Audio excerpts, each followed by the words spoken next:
Halo sahabat berbagi, kembali bersama saya Dr. Boy Abidin.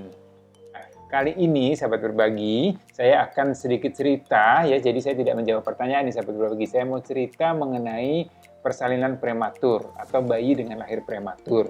Kenapa sih lahir prematur? Kemudian apa yang menjadi penyebab atau faktor risiko untuk terjadi prematur?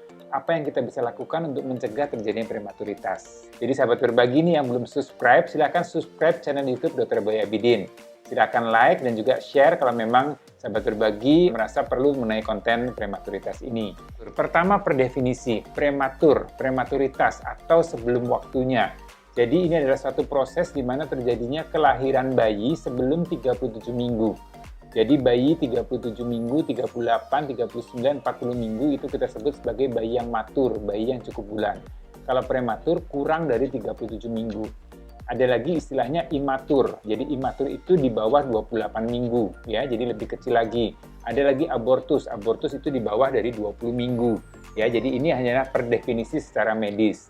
Kita bicara dulu prematuritas. Jadi prematuritas kalau bayi lahir dengan usia kehamilan misalnya 32 minggu, 33 minggu, 34 minggu, ini masih di bawah 37 minggu. Jadi kita masih sebut dengan prematur. Pada trimester 3 di bulan-bulan terakhir tersebut, memang sebenarnya itu adalah sudah masa proses untuk pematangan atau pembentukan organ-organ yang cukup vital untuk bayi. Salah satunya adalah paru-paru bayi, jantung bayi ya. Jadi pada trimester 1, trimester 2 ini kan proses organogenesis, perkembangan bayi dan segala macamnya. Nah, pada trimester 3 di bulan-bulan akhir ini biasanya adalah tahap akhir untuk pembentukan atau pematangan paru-paru dan jantung bayi.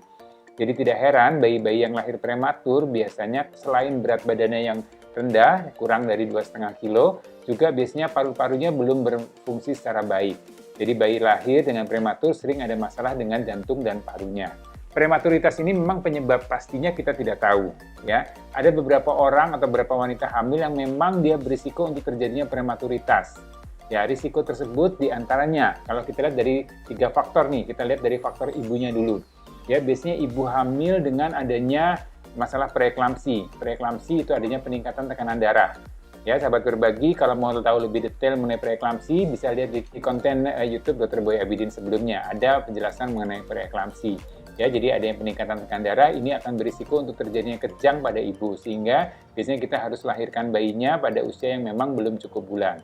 Kemudian bisa juga prematuritas ini terjadi oleh karena adanya infeksi pada ibu, ya. Apakah infeksi pada saluran kemih, kemudian infeksi pada rahimnya, dan ini bisa menyebabkan terjadinya kontraksi lebih awal yang bisa menyebabkan terjadinya persalinan sebelum waktunya. Kemudian bisa terjadi pecah ketuban.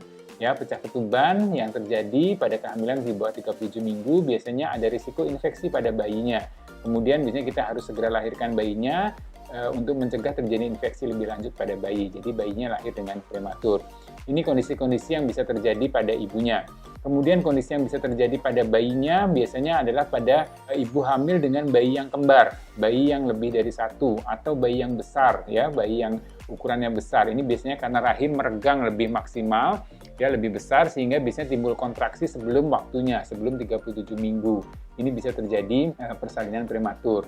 Kemudian bisa juga oleh karena masalah plasenta, ya, di mana plasenta ini kan fungsinya adalah memberikan support nutrisi pada bayi. Kalau plasentanya sudah tidak berfungsi dengan baik, dia menyebabkan bayi tidak bisa berkembang lagi dan kemudian bisa terjadi lahir prematuritas. Bisa juga terjadi masalah dengan plasenta di mana adanya lepas plasenta, ya, jadi solusio plasenta. Ini biasanya risiko perdarahan, ya, karena perdarahan yang cukup masif, biasanya kita harus selamatkan ibu dan bayinya dengan dilahirkan berapapun usia kehamilan pada bayinya. Bisa juga terjadi prematuritas karena ada masalah pada serviks atau leher rahim ibunya, ya, di mana dia harusnya membuka pada kehamilan yang cukup bulan, tapi ini pada kehamilan yang belum cukup bulan dia sudah terjadi kelemahan, kemudian dia membuka dan terjadilah persalinan prematur tadi. Ya, jadi itu adalah beberapa hal yang bisa menyebabkan terjadinya prematuritas. Jadi untuk sahabat berbagi nih yang saat ini hamil ataupun mungkin istrinya sedang hamil, saudaranya sedang hamil, ya prinsipnya adalah lakukanlah pemeriksaan kehamilan dengan baik dan benar. Saya Dr. Boy Abidin, senang bisa berbagi.